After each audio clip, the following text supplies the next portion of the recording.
Hello and welcome to the McLoughlin High School College Counseling Series, Part 4, College Testing. This particular section of our college counseling presentations is focused on a brief overview of the ACT and the SAT and some ways you might prepare for both. So let's get started with just kind of a brief overview. The ACT is a curriculum-based test. It's designed so that the questions come from curriculum students should have been exposed to in high school. The scoring ranges from 1 to 36. There is an optional essay portion. In this test, you're not penalized for guessing, and the content areas are reading, English, science, and math. You can sign up for the test and get more information, including practice tests, at www.act.org. I think it's worth noting that the ACT has become the most popular test in the country. I think that happened somewhere around 2013. It surpassed the SAT, and it continues to be more and more popular. In my experience, I've been a high school counselor now for about 10 years. The students that I've worked with that take both the ACT and the SAT typically do better on the ACT. So that's anecdotal evidence, but that's my experience, and I think worth sharing with kids, because I would suggest to my own son or daughter to take the ACT. But anyway, the SAT. So basically, they just completely revised the SAT. They made it so that it actually is more similar to the ACT. It is designed so that the questions come from the Common Core standards.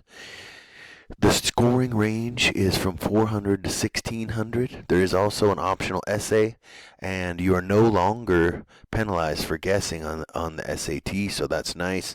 The content areas for the SAT are mathematics and evidence-based reading and writing. You can sign up for the SAT and get additional information, including practice tests and test scores, and that also includes your PSAT scores from your sophomore year at www.collegeboard.com. It's also worth noting that you do not need one of these tests if you plan to go to a two-year college first. So if that's your plan, don't worry about taking and spending money on these particular tests. So test preparation. This is certainly not a comprehensive list of the ways you should prepare for either of these tests, but it's just, I think, a start. It's, some things to consider, and for additional information, please come and see your high school counselor, see a college counselor, or check online. But here's some basics. So the most important thing is to work hard in your classes all throughout your high school career.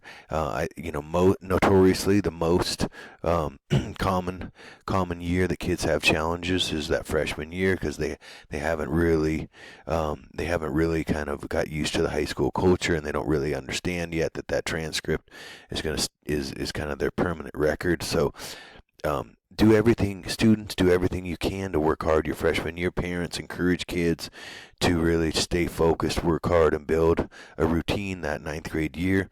Reading is really important on these tests. Reading comprehension, your ability to read quickly and retain what you have read so that you can answer questions correctly, or obviously in the real world, so that you can use that information to write about what you read. Reading comprehension is very important, and just like everything, practice is important. So read. Test preparation publications, there's lots of these. They're all over.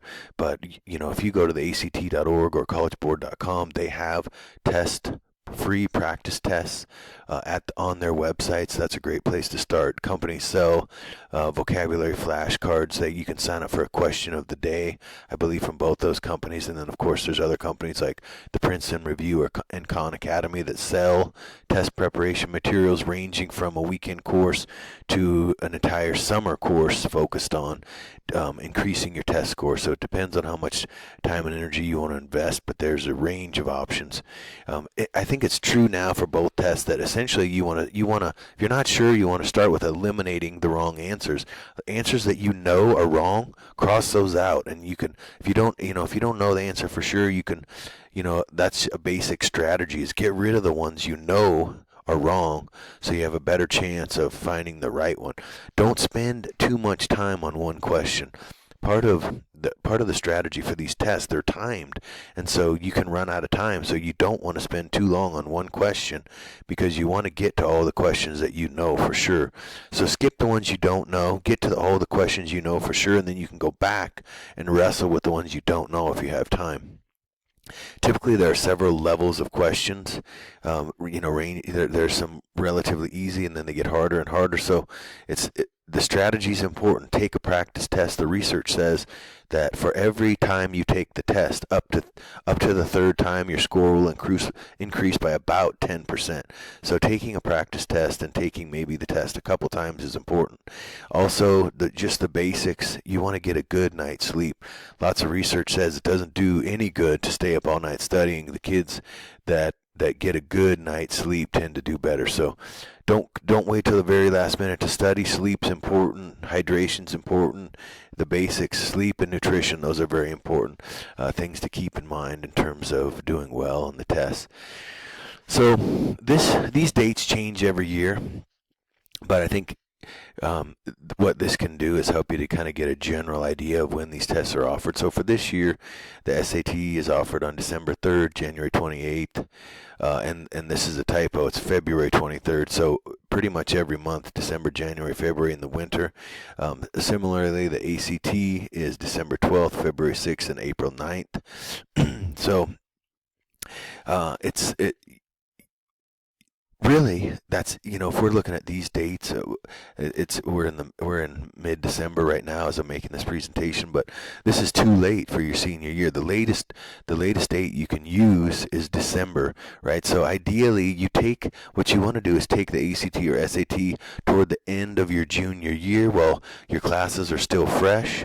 Get your score, find out where you need to improve, and then maybe take it one or two more times. Maybe you take it in September and December of your senior year.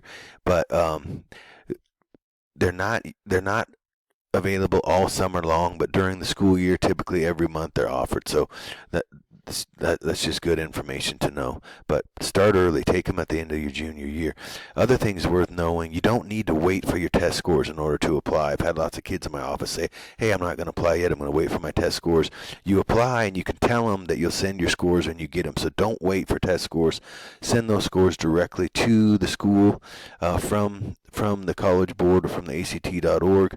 And then also, worth noting, if you're on free and reduced lunch, you can get a test fee waiver to help with the cost of these tests. You can also get a college application fee waiver. College applications are expensive. They're about $50 a piece, and that adds up. So if you are on free and reduced lunch, you can get up to 4 college application fee waivers. That's a huge help. So please come in to see your counselor at the high school for more information about testing and fee waivers.